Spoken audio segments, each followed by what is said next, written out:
Yeah, okay. So under physicalism, all of your cognition is generated by brain function.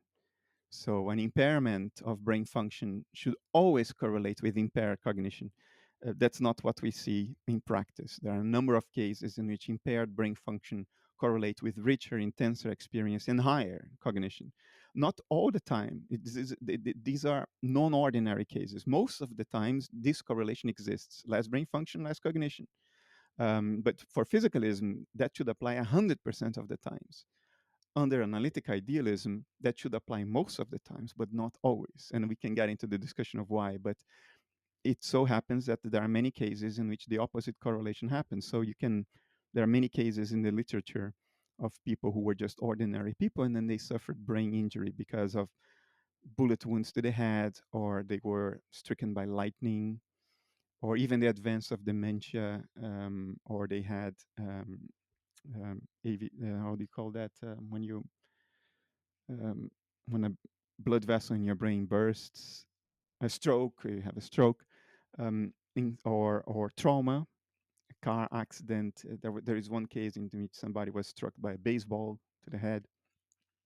In some of those cases, in some types of injury, in some areas of the brain, or injury that happened because of a collateral damage during brain surgery, um, some locations of the injury, some types of injury correlate with higher cognition. So you have people, the acquired savant cases, and there was a guy who was struck in the head, suffered physical trauma to the head, and since that day, he can remember everything. He can tell you what the weather was at a particular date 20 years early and what happened that day.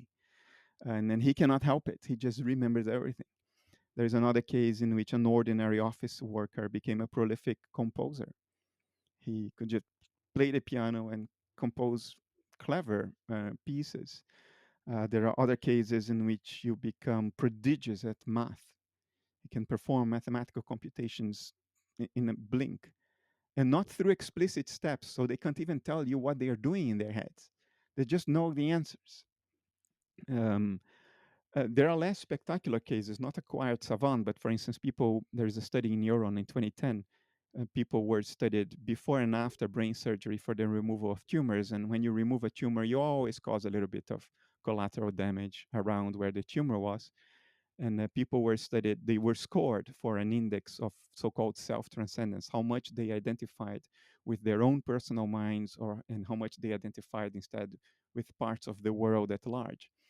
And there was a clear statistically relevant delta in the sense of self-transcendence after surgery, when surgery, when the collateral damage happened in specific areas of the brain, here in the gyrus and in specific areas of the brain. So your self-transcendence increases. In other words, your sense of self becomes larger, enriched, even though your brain function is now impaired.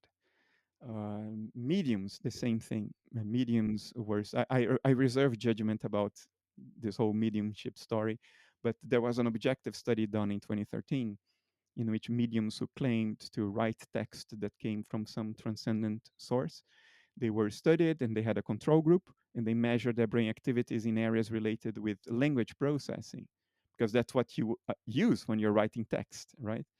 And in the control group, when they were writing text, of course, all the language processing areas lit up, became more active.